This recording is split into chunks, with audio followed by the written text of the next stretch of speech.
Designing a better battery for next-generation devices often come with challenges which conventional components cannot keep up with. Here in our project at Monash University, we have been working on finding new lithium fluoroborate salts for their use in energy storage devices, and we have recently published this. In this video, we explain how we prepare new anion systems and test their application in next-generation lithium batteries under practical conditions. So what is the motivation behind choosing these new fluoroborate salts?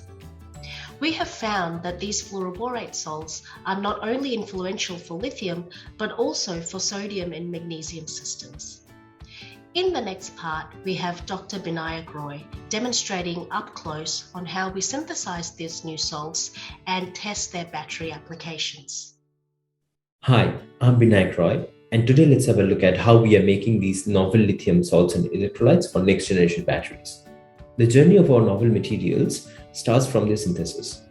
Precursor chemical materials are often moisture sensitive, so they needed to be treated under extreme care. Once synthesized, these materials are transferred into an argon-filled cloth box to prepare electrolytes and test their performance in coin cell batteries.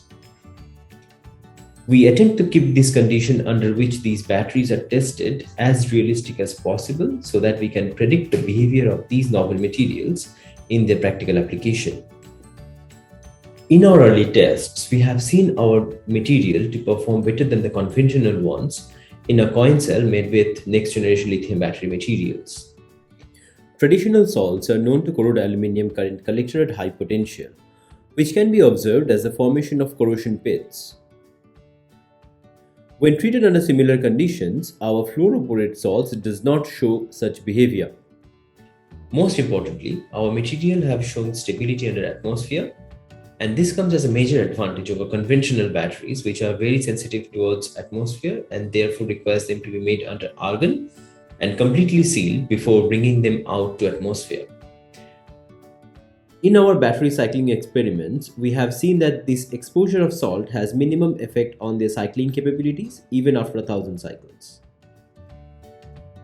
We are still exploring new properties of these materials, but we are certain that these materials can be used in making atmosphere-friendly batteries in future with higher safety.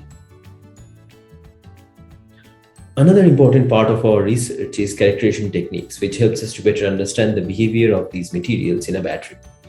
For the next part, I'd like to hand over to my colleague, Dr. Pavel Cherkonov, who is an expert on such characterization techniques, to explain this a bit more.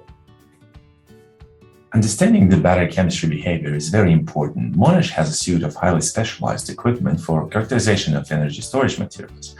One of them is X-ray photoelectron spectroscopy, known as XPS. Samples are treated under argon atmosphere with no exposure to air at any stage for an accurate chemical analysis. Great work there from Pavel on the characterization of these materials.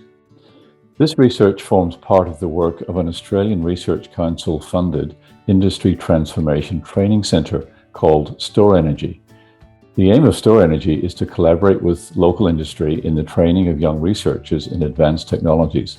In this project, we are collaborating with local company Calix Limited.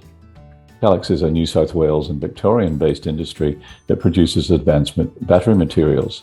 Here at Monash, we combine these with our novel electrolytes with the goal of developing high-voltage lithium-based batteries. These materials have major prospects in the automotive industry and the energy storage sector, as well as the Australian economy at a larger scale.